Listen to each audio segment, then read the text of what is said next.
नमस्कार, news nation digital के हमारे इस खास एपिसोड खबरें दुनिया की में आपका स्वागत है। मैं हूं सुमित कुमार।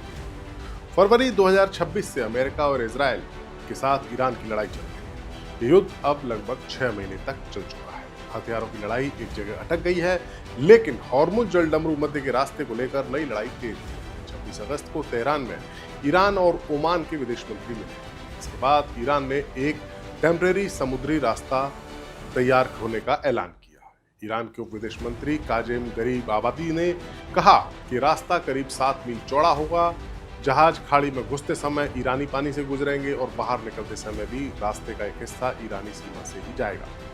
ईरान ने साफ साफ कहा कि रास्ता टेम्परेरी है। परमानेंट व्यवस्था पर 30 से 60 दिनों में बात होगी। दोनों देश हॉर्मुज में समुद्री जो माइंस बिछाई थी ईरान ने, उन्हें साफ करने की भी बात कर रहे हैं, लेकिन ये हॉर्मुज जलडमरू मध्य का रास्ता अभी पूरी तरह से खुला नहीं माना जा रहा है। सबसे बड़ी बात है रेवेन्यू। ईरान की जो IRGC है, उसके प्रवक्ता हुसैन मोहेबी ने कहा है कि दोनों देश पानी के बंटवारे पर सहमत हो गए, यानी रास्ते पर।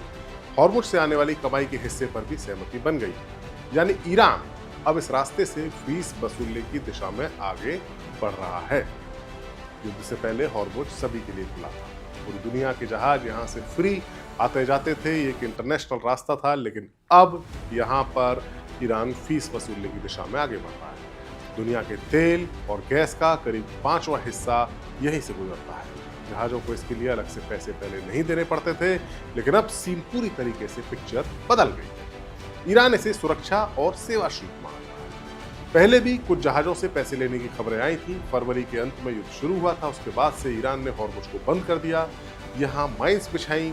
जो जहाज ईरान के बताए रास्ते से नहीं चले, उन पर हमले भी हुए। महीनों तक ये रास्ता लगभग ठप रहा।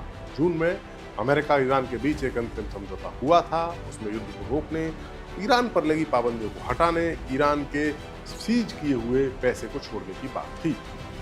लेकिन हॉर्मुज पर कंट्रोल को लेकर विवाद बढ़ा। समझौता टूटा। अमेरिका ने फिर से हमले किए। अब ईरान कह रहा है कि जब तक अमेरिका पुरानी शर्तें पूरी नहीं करता, तब तक वो हॉर्मुज को नहीं खोलेगा।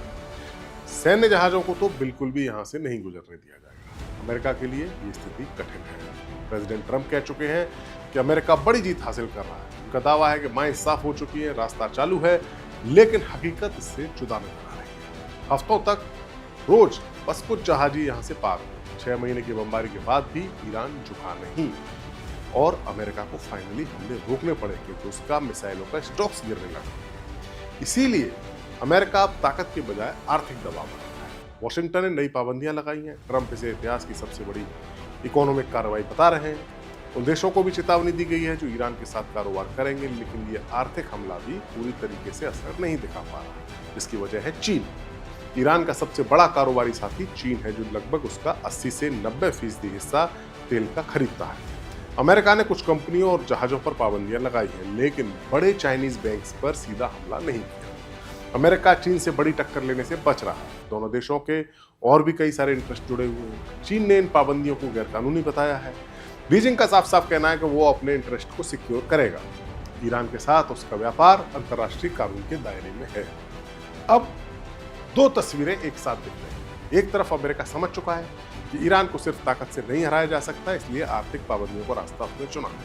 दूसरी तरफ ईरान उसी हॉर्मुज पर अपनी कंट्रोल, अपनी पकड़ को बढ़ा रहा है। युद्ध से पहले एकदम मुफ्त। ओमान के साथ ये अस्थायी रास्ता बनाना और कमाई बांटने की बात करना इसी बदलाव का संकेत है। तेल के बाजार ने इस खबर पर थोड़ी राहत दिखाई है। कीमतें नीचे आई, लेकिन रास्ता भी पूरी तरह से खुला नहीं है। जब तक अमेरिका और ईरान की शर्तें एक दूसरे से मैच नहीं करती, तब तक तनाव बना रहेगा। जब तक चीन जैसा तेल का बड़ा खरीदार दबाव में नहीं आएगा, तब तक ट्रंप की जो इकोनॉमिक अटैक की रणनीति है, वो भी अधूरी रहेगी। हॉर्मुज अब सिर्फ एक समुद्री रास्ता नहीं बचा, वो अब ताकत, पैसे, कंट्रोल की नई लड़ाई बन गया है।